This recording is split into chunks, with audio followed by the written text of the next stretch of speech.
Why Generation 1 is so simplistic yet so perfect? Is it because of the map layout, the replay value, the objectives during your playthrough? Well, maybe after this video, you'll understand my reasonings as to why.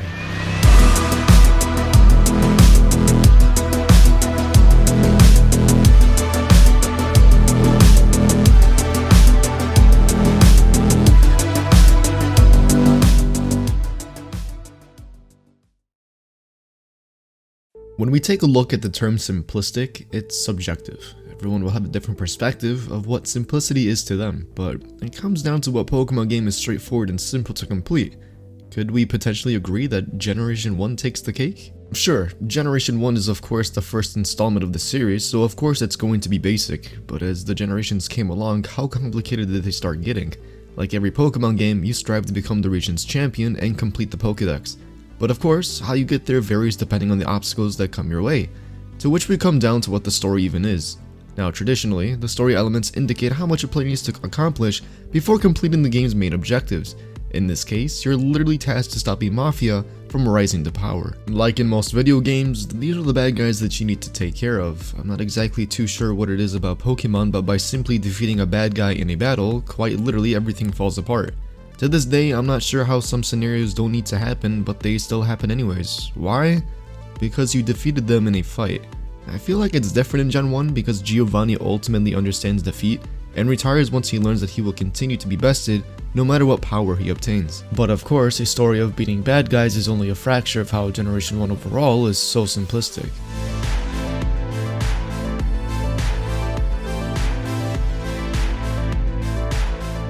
Gameplay is where one's memory starts to jog when trying to recall a game that they played. When it comes to Pokemon, we simply narrowed the type of thinking off the generation that the game came from. Whichever way you best see it fit when remembering a Pokemon game you used to play, I'm sure one of the key aspects is in fact the gameplay and how you remembered yourself playing through it the first time. Every Pokemon game has a destination point of where you need to go to progress through. Though all the maps over time slowly became complicated and where to pinpoint exact locations to continue on, when we take a look at the Generation 1 map, you could say that because of the amount of time they impaled us with Gen 1 games, the map and where to go became more than just muscle memory at this point. You don't often see players confused on where to go in Gen 1 given after about 2 to 3 playthroughs, typically a struggle for brand new players to the series, which is to be expected like any other game or series. Given the fact that Gen 1 has been given a lot of attention to its audience over the years, it can solely justify that the generation itself has some neat replay value in it, doesn't it? Your objectives are laid out for you. The story is laid out for you. Pinpointing locations are also laid out for you. Gives the player a lot of refreshing takes given how plainly simple the games are to complete. This allows for brand new teams to tackle on your journey, transfer them up to later gens to restart and allow another playthrough with entirely different Pokemon to then repeat the process whenever you feel like you want to replay the generation again.